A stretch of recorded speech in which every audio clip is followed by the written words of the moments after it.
Napakaganda po ng ating ebanghelyo sa araw na ito. Narinig po natin na tinanong ni Jesus Nazareno ang kaniyang mga alagad kung sino at ano ang pagkakakilala ng mga tao sa kanya. May mga nagsabi dang si Jesus Nazareno daw, si Juan Bautista. Yung iba naman, sinasabing siya ay si Elias. At ang iba naman, sinasabing nabuhay ang isa sa mga propeta. Subalit, tanging si Simon Pedro ang nakabatid ng katotohanan na siya ay Panginoon at sinabi niyang si Jesus Nazareno ang Mesiyas ng Diyos. Kaya nga po mahalaga po na may wasto tayong pagkaunawa at pananampalataya kay Jesus Nazareno bilang ating Mesiyas, bilang pinili at hinirang, at bilang anak ng Diyos.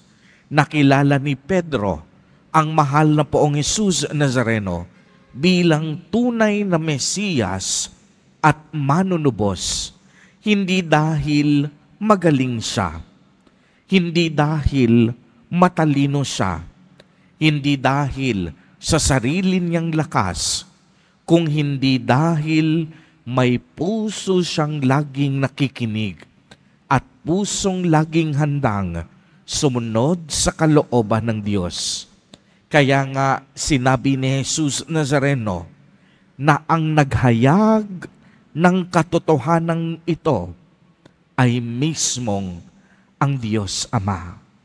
Kaya nga magandang itanong natin sa umagang ito, kung kilala ba talaga natin si Jesus o kilala lang natin ang tungkol sa Kanya. Magkaiba pong sabihin, kilala ko si Jesus at kilala ko ang tungkol kay Jesus. Kapag sinabi po natin kilala o alam ko ang tungkol kay Jesus, ang pagkakakilala natin sa Kanya ay hanggang sa isip at kamalayan lang natin. Maaaring eksperto ka sa pagkakakilanlan kay Jesus dahil siya'y iyong napag-aralan sa Biblia. Nabasa mo ang tungkol sa Kanya sa pamamagitan ng mga libro at katisismo ng simbahan. Maaaring nakilala mo siya sa pamamagitan ng pagteteolohiya at masusing pag-aaral ng kaniyang buhay.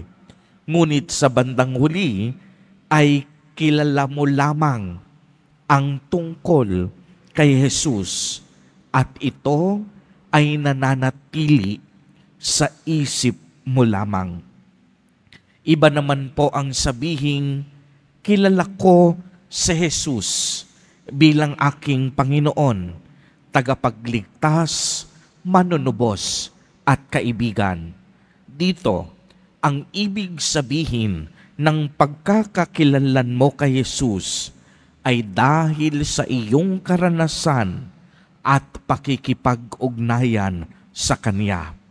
Nakilala mo si Jesus Nazareno sa pamamagitan ng iyong kaisipan at nararamdaman. Kung nakilala mo si Jesus bilang tunay mong Panginoon at tagapagligtas, nararapat lamang maisabuhay mo ang pagkakakilala sa Kanya.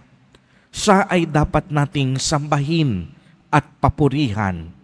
Kung nakilala natin si Jesus bilang manunubos, nararapat huwag tayong matakot sa gitna ng pagsubok at unos sa buhay dahil alam nating hindi niya tayo pababayaan.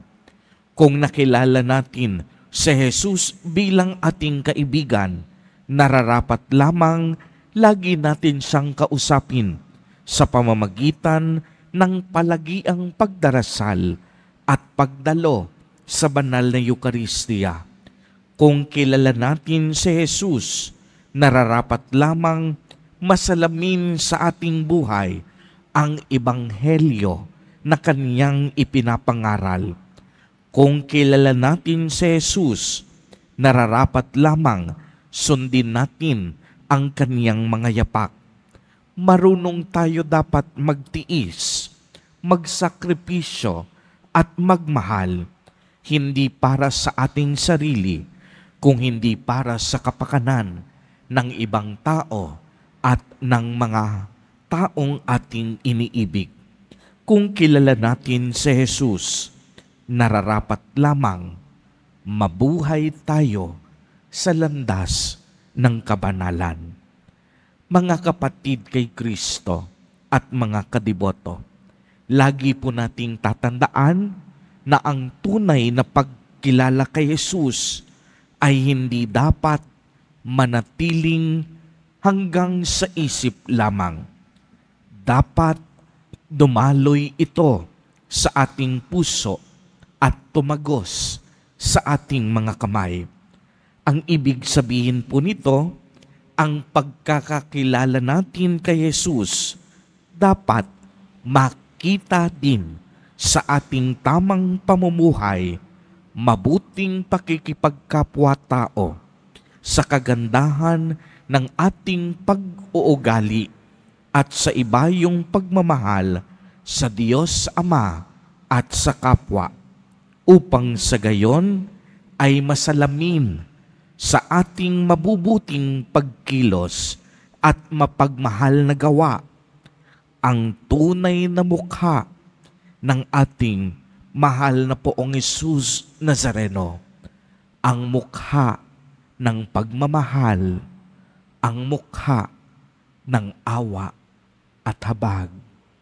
Amen. Purihin at dakilain natin ang ating Panginoon, ang mahal na Poong Jesus Nazareno.